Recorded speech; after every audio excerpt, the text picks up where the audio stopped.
Katrina. I'm Christina, and we're the Gorgeous Geeks. And we're going to talk about Smallville Patriot. Yep. I don't know. Well, okay. For one, Arthur Curry. His real name is Alan. Can't think of his last name, but he was so good in this episode. He really carries the role of Aquaman to me. Like that, you know, I know who I am. I know that he has that royalty aspect to him.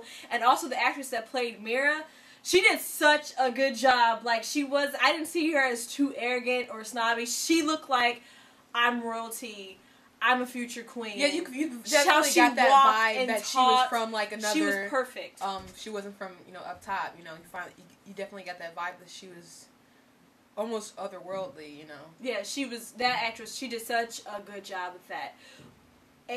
But I have to say,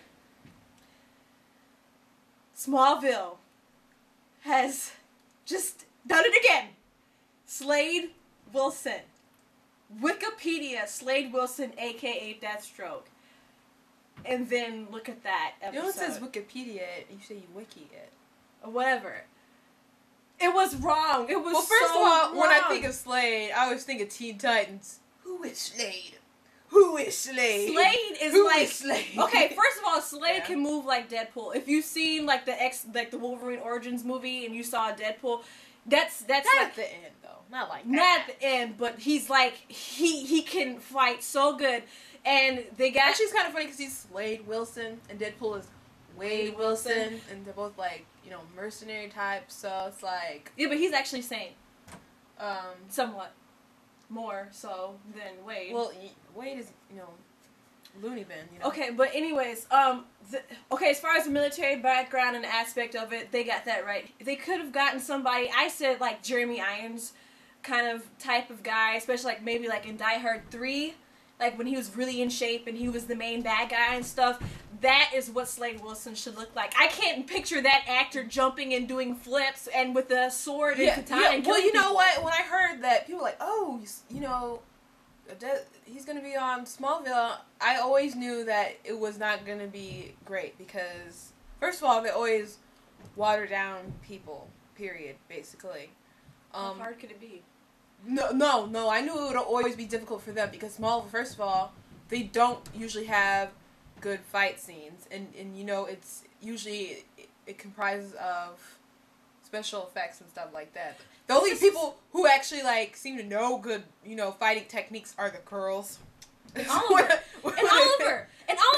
Oliver doesn't fight that much. It would have been so easy though. It would have been so easy to have an actor. If Lois needs a scene when she needs to fight, they give that to her. No, but seriously, it's not that hard to do. All they had to do was get a guy that was in his late 40s and had salt and pepper hair and have him and Oliver fight hand-to-hand combat. They couldn't do that. That's all they had to do. It wasn't a hard thing, and they totally. Oh, okay. I know that at the end they prayed him into some cyborg, but still, I can't see that actor flipping or whatever. No, he had that eye patch. I don't know. It wasn't an eye patch. It was a metal. It was metal. Or whatever they did to him, I don't care. It's not the same thing. It would have been so. I don't understand why they changed it up. They really didn't need to. All they needed was a guy in a ninja suit. Yeah, I was hoping. Well, at least let him try to put some kind of crazy, enhanced, mind controlling drug in Oliver or something. He would do like he did when he had his Dark Teen Titans and stuff like that. But no redemption watch the there. cartoon. I know. Yeah, I'm very passionate about this because this guy is Titans' big baddie. Basically, this guy is amazing, and he's a hardcore bad guy. He really is. And see, this is my problem. Like Smallville, yeah, I say they can change things, but I mean, when they water down someone that much, they didn't need they to. might as well just make someone else. Because I say it was quite a waste of someone like Slade, who was so conniving and manipulative. And who with the Teen Titans, just kind of tore them apart and had the whole betrayal thing with Tara. I mean, he schemes, and they needed. I think Smallville could have benefited from a well-crafted kind of schemish episode like that. I just wish there would have been more to it than just. They totally wasted a great character. I mean, just capturing some great fight scenes. Gosh, I wish he would have just tried to brainwash somebody. It was. I just. Oh man. It was I know he's gonna return. Like people might be like, oh, because I was watching. He's gonna return. He's gonna be different. And they'll make up for it. No, they won't. I was watching it. Believe me, no, they won't. When I was watching Smallville, like my dad was there too, and I was like, Dad, like Deathstroke's supposed to be on this episode. So we're like sitting down and watching it, and I'm like, where is he at? Then I look at Slade's, his jacket, and I saw it said Wilson. I was like, no. No! You know. Yeah. I was that dramatic because I couldn't believe it. I just couldn't believe they didn't have to do that. They didn't have to do it. Okay, well... Darkseid, I understand. You know, it's a big, crazy character. They have to condense it. Slade, they didn't have to do that. Well, Slade was... Darkseid, I always said I thought it was too big for them, so I'm not surprised how much they condensed Darkseid. And you know, they need a big bad for the season, so whatever. I understand the whole Darkseid thing. It's still a little too cheesy for me with talking about the darkness and whatever, but Slade, I think I'm more aggravated by what they do to people like Slade, and they bring on these people and they water them down and kind of ruin them for a few episodes. I mean, it's an original kind of take. Why not, you know, do original people sometimes? Because at this point, the people who know these characters are kind of ticked off. Right. They could have just made it some random general or random military person. It didn't have to be Slade Wilson. They didn't show how Aquaman got caught. I was kind of like... They should have showed that, too. Yeah, they should have. That would have been, you know, great. And I would have liked to have seen a better I was fight scene. Because I was kind of working on my computer, and I looked up, I'm like, did I miss something? Like, how did he get there? I would have liked to see a little bit more tough, you know, like a scruffle between Aquaman and Clark. But, you know, he just got thrown into a tank with some dolphins. Well, at first I was like, did the dolphins attack him? Like, like wait, yes, what happened? Dolphins did it. It was a sweet scene though when the water from Oliver's tank splashed on to Aquaman. I thought that was a sweet scene. I thought they were a bit, you know, off with the kryptonite with Clark and, you know, with the cage and stuff. Like, it's just not consistent. It's like, you know, all this kryptonite all above him, and he's like still standing, still talking, and wincing a little bit. You know, the episode before, he's just like, ugh. Kryptonite fire. And you know what? I don't think Slade was so great in his little torture and holding rooms, and I don't know, it just didn't seem like that complex. Like, oh, Oliver has a piece of glass. I just thought the whole thing was not very intimidating when I'm looking at it. It didn't seem like a great Well, we didn't see how he got captured, Aquaman, and it didn't seem like that great of to escape. They actually should have done like the actual waterboarding. They couldn't have showed them escaping and someone having... Why not create, like, a bubble around Oliver? Like, show a little bit something more, you know? I did like that Clark said, I am man and steel. I thought that was neat. Yeah, that was a nice speech that Clark gave in the cage. I liked that, they finally said truth, justice, and American way, but I didn't like that Slade said it. It was, you know... I liked that, Clark really came up and was talking about American values and what he believed in and what he was taught and raised. Right. Because he does eventually, I don't know if he actually registers, but, you know, he does work with the U.S. government a lot, all the time. Yeah. So. And he stands for Truth, Justice, American Way. I like that they called him Boy Scout. It was really establishing something else that was, you know, comic book related. I like that aspect of the episode. Back the Chloe stuff. There wasn't really a lot of the romantics or anything. I kind of didn't like. It was kind of on my nerves about the complaining a little bit. But I did like that she said, "I don't want to be emo chick." So that kind of took away from the whining. She's like, "I don't want to be emo chick. I just want to, you know, say this." Well, I'm glad that Clark even said that, you know, you shouldn't have had to have bought a ticket to Florida to try and contact me. Yeah, I'm glad. And I'm glad he said that. I'm glad they resolved that. Yeah, because I'm like, I don't want to go backwards, but I'm glad, you know, they one step back, two steps forward. Yeah. Yeah.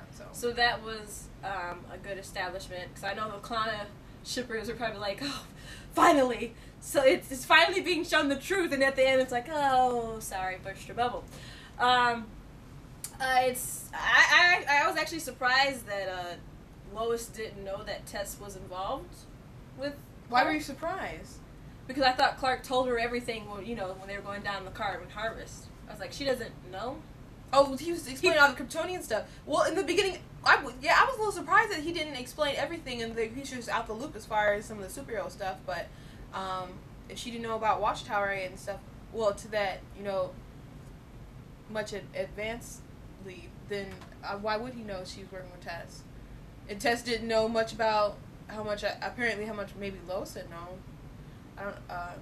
I like their scene in the elevator, like they're both trying to. It was like they both knew and they're trying not to tell each other that they know something. I have to say it was very clever when Lois was taking the pictures, was still in the pictures of the blueprints, and Slade turned around and grabbed her wrist. I was like, oh, you just got caught. He's gonna kidnap you. But then the lighter was in her hand. I was like, this girl is smart. Yeah. She might be the quickest, on her feet, on that show. It's nice to see Lois reporting.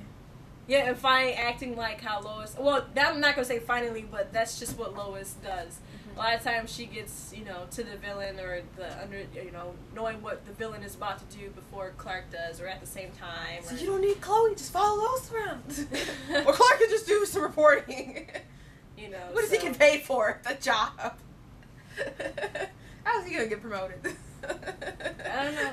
I'm kind of wishy-washy about this episode because of I did like Aquaman and his wife. They were the main reasons. I think they saved the episode for me. I still wish there was more to it for them in this episode. If Slade was right, the episode would have been perfect for me. If Slade was right, it would have been perfect. But Slade was completely wrong. They shouldn't have even used them. They should have got. It's not like they disappointed character. Me because I expected this of them. I really did. I thought maybe there'd be a little bit. Well, when they had Deadshot on there, I was like, okay, well they did Deadshot.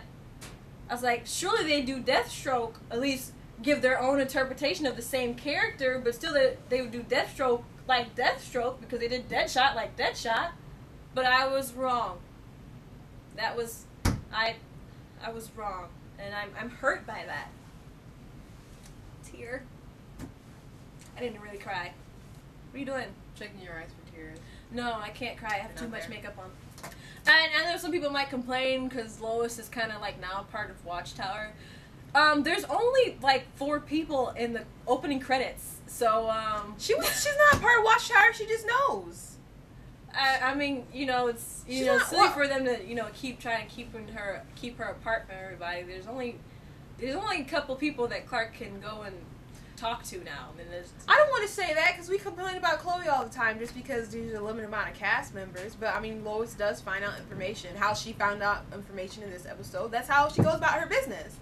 She finds out things. She lets her, her hubby knows, and that's how they operate. So yeah, I mean, because if you don't include Lois, you're gonna get the same situations. By the time Clark actually gets to the evil fortress of the bad guy, Lois will be tied up and locked in a room because she's already there. Yeah, that's just how it works. If he doesn't include her into the story or whatever he's investigating, so it's smart to actually add her in because actually they could have did maybe one more episode like that, and then Clark was like, yeah, but actually no, because she's been. I keep forgetting she's been doing that. This is not the first time that this happened. She's been involved in trying to find things or get caught up, you're kidnapped, and I know some people might say, well, that happens to all of Clark's friends. Yeah, but at least most of his friends knew about his secret. Lois doesn't even know. It has nothing to do with Clark. It's just all about finding the story or find out the information. Kind of like with Godfrey. What she did with Godfrey, she went undercover, like her lowest self, and got kidnapped and almost died, and Clark had to come and save her. Well, anyways, tell us what you think. Please comment and subscribe if you must. And follow us on Twitter, because I tweet a lot. Tweet. Rock and Robin. Tweet. Is this what they say? Sure. I don't know. I'm Katrina. I'm Christina. And we're the